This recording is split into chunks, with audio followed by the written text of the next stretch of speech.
ప్రభాస్ లాంటి star hero పక్కన హీరోయిన్గా ఛాన్స్ వస్తేనే చాలు, అదే ఒక్క సినిమాలో ఏదో ఒక క్యారెక్టర్ వచ్చినా చాలు అనుకుంటే దీపిక పూడుకన్య ఈ పాడుకన్య మాత్రం సినిమా నుంచే దొబ్బేసింది. సందీప్ రెడ్డి వంగ ప్రభాస్ కాంబినేషన్లో రాబోతున్న స్పిరిట్ సినిమా నుంచి నేను చెయ్యను అని వెళ్ళిపోయింది. ఇది జనం అనుకునేది. అసలు విషయం ఏంటంటే సందీప్ రెడ్డి వంగానే దుబాయ్ అని చెప్పాడు.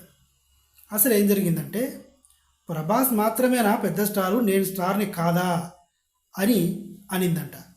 దీనికి తోడు నేను 5 అవర్స్ మాత్రమే డేట్స్ ఇస్తాను, అది కూడా రోజుకి 5 అవర్స్ మాత్రమే డేట్స్ ఇస్తాను, ఆ రోజు ఏ రోజు అయినా కావచ్చు, ఆ రోజే మీరు కెమెరాలు సిద్ధం చేసుకోండి అని సందీప్ రెడ్డికి చెప్పింది. ఇది కాక ప్రభాస్కు మీరు ఎంతైనా రెమ్యూనరేషన్ ఇచ్చుకోండి, నాకు మాత్రం 70 కోట్లు ఇవ్వాల్సిందే. ఈ 70 కోట్లు కూడా నాకు ముందుగా 75% అడ్వాన్స్ పేమెంట్ ఇవ్వాలి. ఎవడైనా 25% అడుగుతాడు. తెలుగు సినిమా ఇండస్ట్రీలో సౌందర్య గారే అడిగేవారు 50% ముందు ఇవ్వాలి. అది వేరే విషయం పక్కన పెడితే ఈ దీపిక పదుకున్య ఇలా అడిగింది. తిక్కరేగదు. అందులోనూ సందీప్ రెడ్డి వంగ క్రాక్గాడు.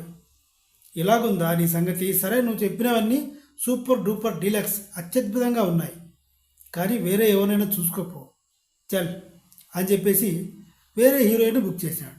ఈ హీరోయిన్ పేరు అదేదో డెర్మినో ఏదో ఉంది, తృప్తి డ్రీమ్ ఏదో, మొత్తానికైతే వేరే హీరోయిన్ పెట్టాడబ్బా.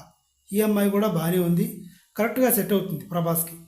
సో ఇది రెచ్చిపోతే చచ్చిపోతావు, ఇది దీపిక పూడుకన్యకి కరెక్ట్గా సెట్ అయింది. నా కంటెంట్ అభిప్రాయం మీకు నచ్చితే సబ్స్క్రైబ్ చేయండి. చూస్తున్నారు కానీ సబ్స్క్రైబ్ చేయట్లేదు, ఇది గోహత్య కంటే మహాపాపం.